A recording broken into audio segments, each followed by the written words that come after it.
بسم اللہ الرحمن الرحیم۔ تمام تعریفیں اس پاک پروردگار کے لیے کہ جو کل کائنات کا خالق و مالک ہے، رازق اور کل کائنات کا پروردگار ہے، اور درود و سلام ہو محمد و آل محمد علیہم السلام پر کہ جو وجہ تخلیق کائنات ہیں۔ ہر انسان، ہر مسلمان اس امر سے بخوبی آگاہ ہے کہ بالآخر نیکی ہی نیکی کا بہترین جواب ہوتا ہے۔ بحیثیت مسلمان تمام مسلمانوں کا اس بات پر اتفاق ہے اور تمام مسلمان اس بات کو تسلیم کرتے ہیں کہ آخرت کے لیے جو سب سے بہترین ضابطۂ حیات ہے، جو سب سے ارفع و اعلیٰ نظام حیات ہے، اس کا نام اسلام ہے۔ سرکار دو عالم صلی اللہ علیہ وآلہ وسلم اور اللہ وحدہ لا شریک پر روز قیامت پر اللہ کے تمام انبیاء پر اور نبی اکرم صلی اللہ علیہ وآلہ وسلم کے خاتم النبیین ہونے کے عقیدے پر کاربند ہونا، تمام اللہ کی جو آسمانی کتب ہیں اور آخری کتاب جو اللہ کا کلام قرآن مجید فرقان حمید ہے، یہی انسان کے لیے سب سے ارفع و اعلیٰ قانون ہے پوری انسانیت کے لیے۔ بے شک جو لوگ اس پر ایمان نہیں رکھتے ان کو اس کا حساب دینا ہوگا، لیکن ایک مسلمان کے لیے یہ سب سے بڑی حقیقت، یہ سب سے بڑی سچائی اور یہ سب سے بڑا فیکٹ ہے اس کائنات کا کہ آخرت کی نجات کے لیے اللہ وحدہ لا شریک کا جو سب سے پسندیدہ دین ہے، جو راستہ ہے، وہ فقط اسلام ہے۔ اسلام پر چل کر ہی، اسلام کو اپنا کر ہی اور پیغمبر اسلام حضرت محمد مصطفیٰ صلی اللہ علیہ وآلہ وسلم پر ایمان ہی انسان کی نجات کا ذریعہ ہے۔ اب اگر ہم اس بات کی طرف توجہ کریں اور غور کریں کہ آخر وہ کون سا اسلام ہے، اسلام تو ایک ہی ہے، اللہ کی کتاب ایک ہی ہے، اللہ کے آخری پیغمبر حضرت محمد مصطفیٰ صلی اللہ علیہ وآلہ وسلم جن کی ختم نبوت پر ہمارا ایمان ہے، عقیدہ ہے، روز قیامت پر ایمان ہے، اللہ کی ذات کو وحدہ لا شریک مانتے ہیں، باوجود اس کے مسلمانوں میں سے کچھ لوگ جہنم میں کیوں جائیں گے؟ تو اسلام ہی ایک ضابطہ حیات ہے۔ اسلام کا نام لینے والے، اسلام کا کلمہ پڑھنے والے، مسلمان کہلوانے والے بھی اگر آخرت میں عذاب الہی کا شکار ہوتے ہیں تو اس کی کیا وجہ ہو سکتی ہے؟ دیکھیں، دنیا میں بہت سارے موٹیویشنل اسپیکرز ہیں، بہت سارے موضوعات ہیں۔ ہم یہ نہیں کہتے کہ ہم سب سے بہتر بات کرنا چاہتے ہیں یا کرتے ہیں، لیکن دیکھیں یہ سب سے بڑی حقیقت ہے۔ اسلام آپ کی آخرت اور آخرت میں نجات اور پروردگار عالم کے پاک محبوب صلی اللہ علیہ وآلہ وسلم کے بتائے ہوئے راستے یعنی اسلام پر چل کر آخرت کی اخروی جو کامیابی ہے، جو کامرانی ہے، جو نجات ہے، جو جنت کا ایک مقام ہے، اس تک پہنچنے کے لیے ہمیں کیا کرنا چاہیے؟ جہاں تک بات ہے کلمہ پڑھ لینے کی، جہاں تک بات ہے اللہ پر ایمان رکھنے کی، جہاں تک بات ہے اللہ کی کتابوں پر ایمان رکھنے کی، فرشتوں پر، ملائکہ پر، جو بھی اس کی مخلوقات ہیں، اللہ کو رازق و مالک ماننا، وحدہ لا شریک ماننا اور اللہ ہی کو معبود ماننا، اللہ ہی کی عبادت کرنا، یہ سب کچھ ہونے کے باوجود بھی اگر کچھ لوگ آخرت میں ناکام اور نامراد ہو کر جہنم کا ایندھن بنیں گے تو اس کی کیا وجہ ہے؟ دیکھیں، یہی وہ لمحہ فکریہ ہے جس کی طرف ہم آپ کو دعوت دے رہے ہیں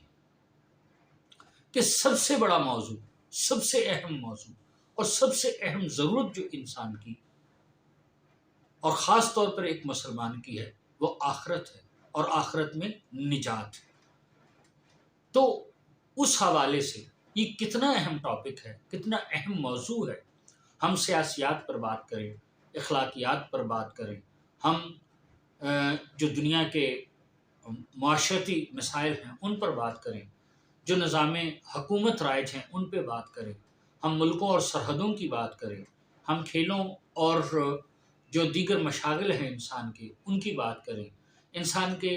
جو شعبہ زندگی ہیں، کمائی کا ذریعہ ہیں، جو ان کے پیشے ہیں ان پہ بات کریں، ہم اعلیٰ تعلیم پہ بات کریں، ہم سائنس و ٹیکنالوجی پہ بات کریں، لیکن کچھ بھی کر لیں ہم کو ایک دن مرنا ہے، اور مرنے کے بعد ہمیں آخرت میں اپنی اس دنیاوی زندگی کا حساب دینا ہے، اور اس حساب کے بعد ہی یہ طے پائے گا کہ ہم جنت میں جاتے ہیں یا جہنم میں جاتے ہیں۔ اور پھر سب سے اہم بات یہاں پہ جو قابل توجہ ہے وہ یہ ہے کہ جب ہم اس دنیا سے اس دنیا کی طرف کوچ کریں گے اور ایک دن اس دنیا کو فنا ہو جائے گی، یعنی روز قیامت پر ہر مسلمان کا ایمان ہے، اور پھر حشر کا دن آئے گا جب ہم اس دنیا کی طرف جائیں گے تو چاہے جنت کی زندگی ہو یا جہنم کی زندگی ہو، اس زندگی میں موت نہیں ہے، وہ ابدی زندگی ہوگی۔ تو وہ زندگی کہ جو 50 سال ہے، 60 سال ہے، 100 سال ہے، اس کے لیے ہم اتنے پریشان ہوں اور اتنی پلاننگز ہوں، ہماری اتنی سوچ بچار ہو، اتنی ہماری کوششیں اور کاوشیں ہوں، لیکن وہ جو ابدی زندگی ہے، جو ہمیشہ کی زندگی ہے اور جس کے بعد پھر موت نہیں آئے گی، ایک دفعہ مر کر زندہ ہو کر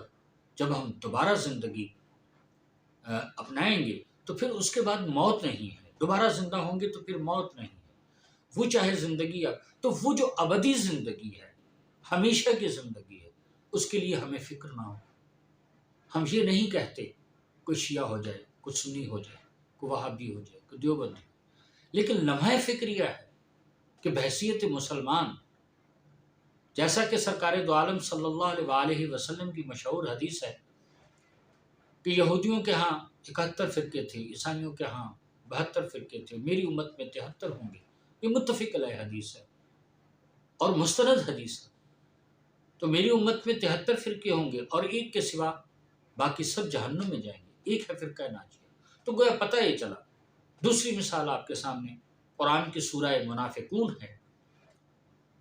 کہ قالت العرب آمنا، عرب کے کچھ لوگ کہتے ہیں کہ ایمان لے کر، قولوا اسلمنا، ان سے کہتے ہیں کہ آپ ایمان نہیں لے کے آئے، اسلام لے کے آئے ہیں، یہ کہیں کہ ہم اسلام لے کے آئے ہیں، ایمان تو بھی آپ کے دلوں میں داخل ہی نہیں ہوا۔ ہم نے پہلے بھی عرض کیا تھا، سورہ بقرہ کی آیت ہے وَمِنَ النَّاسِ مَن يَقُولُ آمَنَّا بِاللَّهِ وَبِالْيَوْمِ الْآخِرِ وَمَا هُمْ بِمُؤْمِنِينَ، لوگوں میں کچھ ایسے لوگ ہیں کہ جو یہ کہتے ہیں کہ ہم اللہ پر بھی ایمان رکھتے ہیں، روز قیامت پر بھی ایمان رکھتے ہیں، روز حشر پہ ایمان رکھتے ہیں، لیکن فرما دیجئے کہ وما ہم بمؤمنین، یہ مومن ہرگز نہیں۔ تو سورہ منافقون اور سرکار دو عالم صلی اللہ علیہ وآلہ وسلم کی حدیث مبارکہ یہ اس بات کا ثبوت ہے کہ ہمارے لیے یہ دنیا کی زندگی محض دنیاوی کاموں میں الجھے رہنے کا، کھانا پینا، کمانا اور سونا اور مر جانا، بچے پیدا کرنا،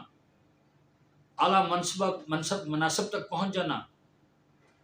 اعلیٰ کامیابیاں حاصل کرنا، بڑی سے بڑی نوکریوں پہ پہنچ جانا، مال و دولت کا حصول، کوٹھے بنگلے کاریں، یہ سب کچھ ہونا چاہیے، ترقی کریں، کھائیں پئیں، دنیا کی آسائشوں سے، یہ اللہ کی نعمتیں اللہ نے پیدا کی ہیں، اللہ جس کو جتنا چاہتا ہے وہ عطا کرتا ہے، یہ دنیا کی حتیٰ کہ بادشاہی اللہ کی طرف سے انسان کو ملتی ہے، اور یہ اللہ کی طرف سے امانت ہوتی ہے انسان کے پاس. تو یہ دنیا کی آسائشیں گناہ نہیں ہیں، جرم نہیں ہے، ان کو اپنائیں، ترقی کریں، سب کچھ ہو. لیکن اگر آخرت سے آپ غافل ہیں، آخرت کی آپ کو فکر نہیں ہے، تو پھر یہ سب کچھ بیکار ہے. یہ چند روزہ ہے اور چند روزہ آسائشیں. اللہ وحدہ لا شریک کا راستہ، محمد مصطفیٰ صلی اللہ علیہ وسلم کا راستہ، ان پر ایمان، اسلام، اور اس کے بعد پھر آخرت کی کامیابی، یہ کیسے ممکن ہے؟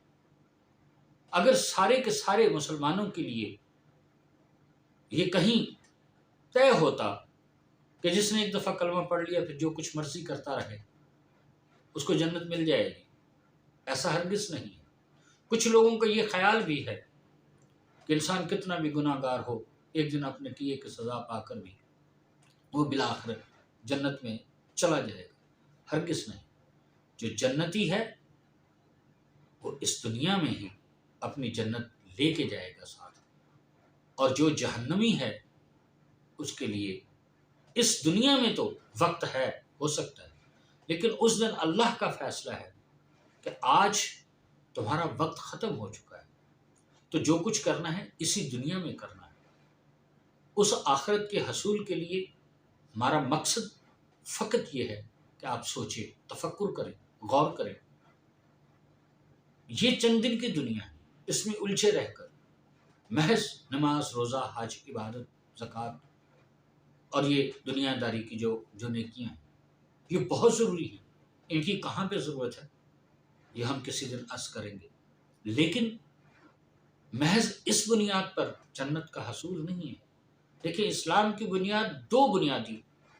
پلرز ہیں اسلام کے، ایک عقائد ہیں اور دوسرے اعمال ہیں. جب تک آپ کا عقیدہ درست نہیں ہوگا،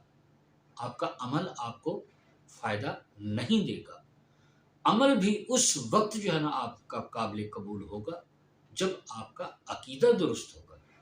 عقیدے میں ہی اگر انسان غلطی اور کوتاہی کرتا ہے، اللہ اور اس کے رسول پر جیسا ایمان ہونا چاہیے، جیسی اطاعت ہونی چاہیے، کیونکہ اصل جو چیز ہے وہ رضائے خدا ہے،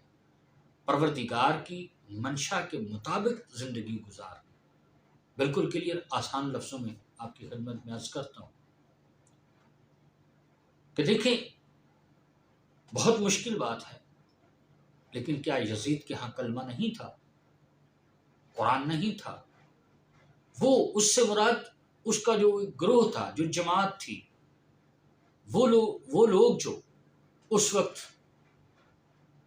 اختیار و اقتدار رکھنے والے تھے، ان کے پاس اسلام نہیں تھا. کیا بظاہر روزہ نہیں تھا، نماز نہیں تھی. انتہائی افسوس کی بات ہے کہ ہم روایات میں جب یہ پڑھتے ہیں کہ شمر لعین لعنتی اس پر اور اس کی نسلوں پر قیامت تک اللہ کی لعنت ہو، کہ وہ یہ کہہ رہا تھا یوم عاشور کہ جلدی کرو حسین کے قتل سے فارغ ہوں، اور پھر اس کے بعد جمعے کی نماز پڑھی جائے بر وقت ادائیگی کے لیے، جلدی سے اس کام سے فارغ ہوں. چونکہ امام علی مقام علیہ السلام کی شہادت 61 ہجری میں 10 محرم کو جمعے کے روز ہوئی. تو وہ بھی مسلمان تھے، بلکہ حضرت سلطان باہو رحمۃ اللہ علیہ کے مطابق وہ فرماتے ہیں، جیکر کر دے بیت رسولی سر نیزے کیوں چڑھ دے ہو، 72,000 جو اعلی ماہ اگے حسین دے مردے ہو. مانا یعنی ان کی نظر میں تو 72,000 تو عالم دین تھے، اور نو ڈاؤٹ بڑے بڑے عالم دین اس وقت موجود تھے. امام حسین علیہ السلام کے خلاف فتویٰ دینے والے بھی مسلمان تھے، مخالف صفوں میں وہ بھی کلمہ رسول پڑھنے والے تھے بظاہر، لیکن کیا ان کا انجام جو ہے وہ آخرت میں؟ غلط بات ہے، یہ ذہنوں سے نکال دیں جو یہ کہتے ہیں کہ اللہ غفور الرحیم ہے، تو وہ سب کو بخش. بے شک اللہ غفور الرحیم ہے، وہ رحمان الرحیم ہے، لیکن اللہ عادل بھی ہے. یہ نہیں ہو سکتا کہ کسی نے اپنا تن من دھن